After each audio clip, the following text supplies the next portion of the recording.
Welcome to the Allura installation how-to video series. Today we're going to be reviewing the general practices for installing fiber cement. When storing and handling fiber cement, it's important that you carry it on edge, and when you have it delivered, that it's on flat ground, out of the mud and out of standing water. So when taking delivery of the product, it's important that you try not to bend it or damage it. In the old days, and with some lumber yards, they do it off a tilt bed and it bends the product.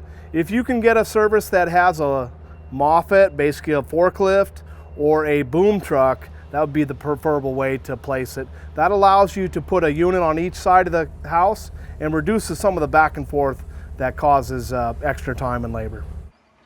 So when cutting fiber cement, it's important that you cut outdoors, that you wear proper protective equipment, that you use shears if possible, but if not, make sure you use a fiber cement blade to cut it.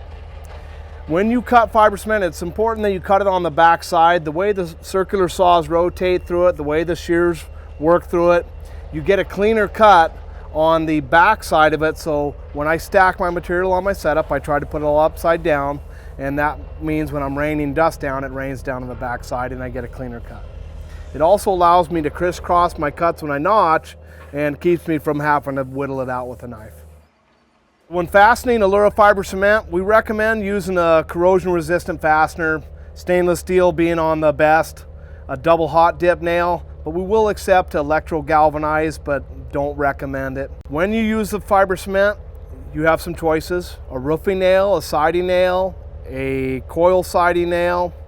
Minimum 1 3/4 inch length for the most part. It's 1 1/4 embed into framing. That can include OSB or plywood. If you're using a non-structural substrate like gypsum, Celotex, any of the products that don't have holding power, you're going to have to be 1 1/4 inch into wood with a nail. With a screw, it's only 3/4 inch. So you take the minimum, add the thickness of the non-structural and the thickness of the product, and that's going to tell you your minimum length. So there's some fasteners you don't want to use, and that's because they don't work or we haven't tested them. Those fasteners are staples, work great for wood, not for fiber cement. A D-head nail, a clip nail, and that's because we haven't tested them. Aluminum nails, or gluing the product on. So in review, no staples, no aluminum nails, no D-clip nails, and no finish nails. The finish nails are only for our 1 inch and 3/4 inch thick trim products.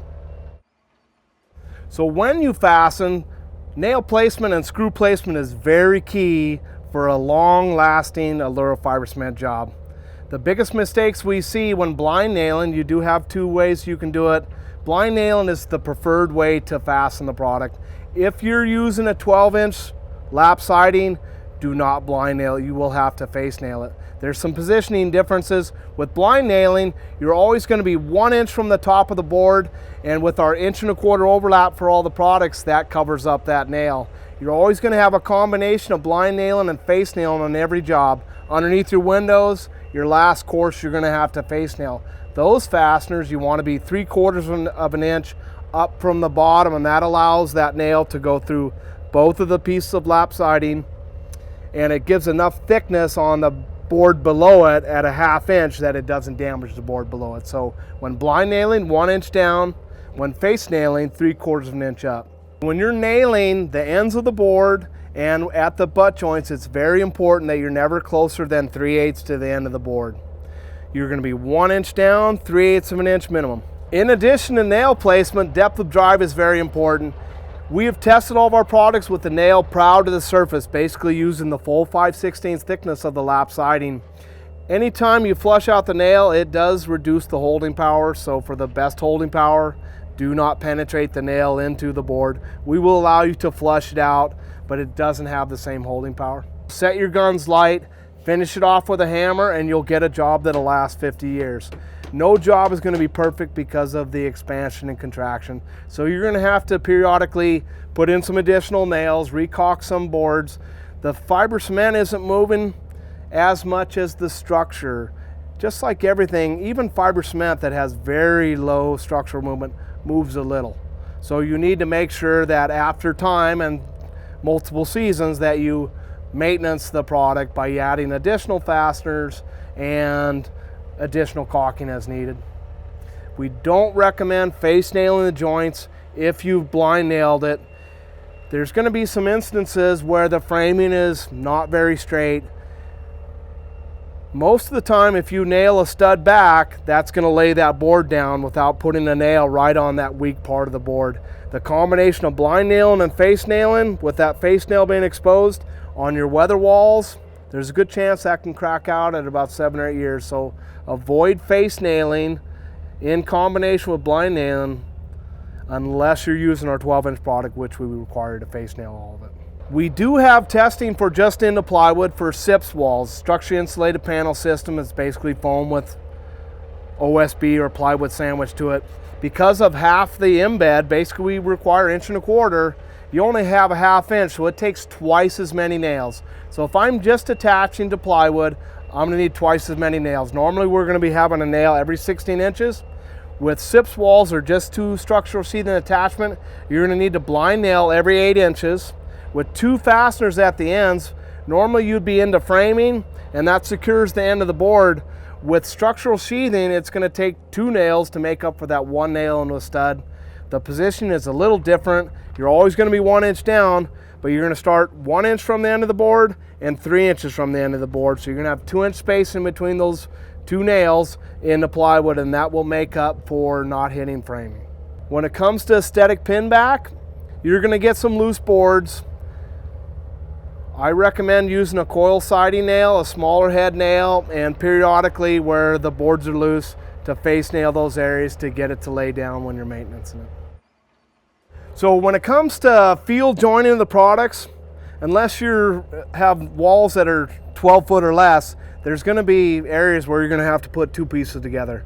We do not recommend caulking those joints because the caulking manufacturers don't recommend it. It's impossible to keep that joint maintenance free. With that structural movement, eventually that caulking is going to need to be recaulked.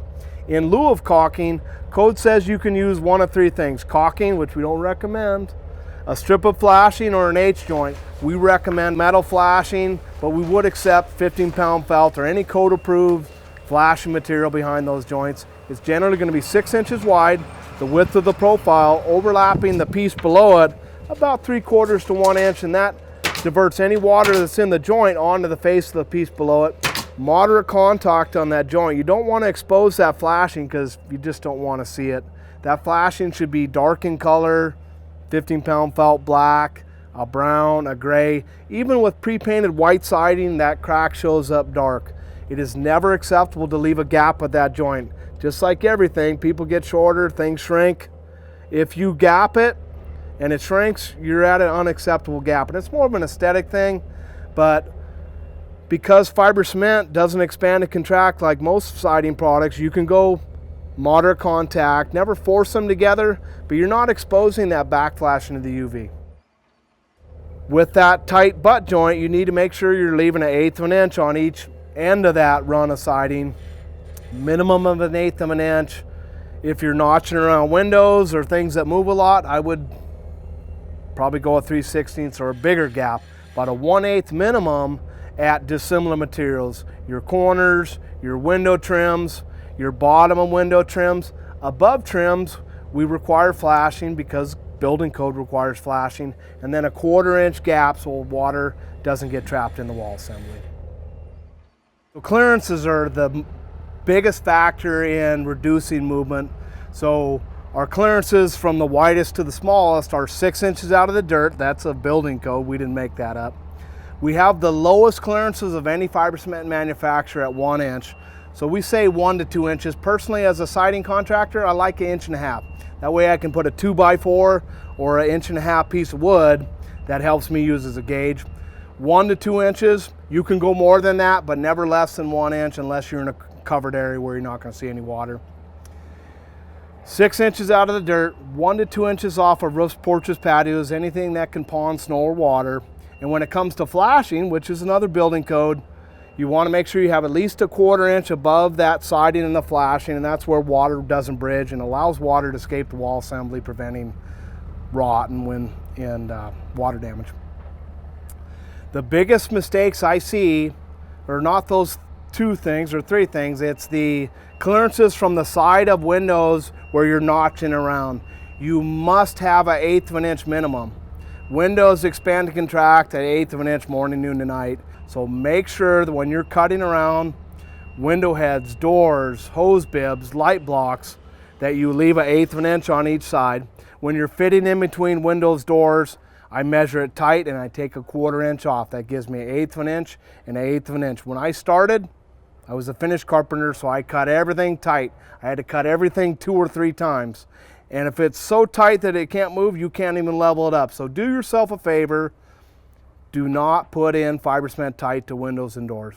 Make sure you leave a 1/4 inch total, 1/8 of an inch on each side, and most importantly, an 1/8 of an inch where you've notched around and thinned out the product. You need to allow for that expansion and contraction of that window, door, light block, and the push and pull, the structural movement of the sheathing around it. So in review, 6 inches out of the dirt, 1 to 2 inches off of roofs, porches, patios, a 1/4 inch off of flashings, and do not caulk that, and then 1/8 of an inch between anything that's dissimilar, where you're buttoning the windows, doors, corner trims, where you're notching around windows. So when it comes to finishing fiber cement, always use 100% acrylic latex paint. You should never use the oil-based stain on fiber cement. The primer is a latex paint, and they just don't work well. The caulking you should choose should meet a ASTM C920 and a Class 25 designation. The C920 is a ASTM for fiber cement. The Class 25 means that it shrinks and expands up to 25% of its width. OSI Quad and Tight Bond have a Class 50 product, which means that it expands and contracts up to 50% of its width. So we would recommend that you use equal or better to a Class 25. The most important thing to get a good looking siding job isn't what the sider does, it's what the framer does. So make sure before you put your house wrap, your weatherproofing on there, that the wall is straight and free of imperfections. High nails, very common at where the seams are nailed together. So get your hammer out, pound everything flat, shim it out as necessary to get a nice straight wall, and the siding will mirror that nice straight wall. Allura would like to thank Mahar Homes for inviting us to their development here in Medford, Oregon today. Allura takes great pride in helping our customers with service after the sale, creating a world-class environment.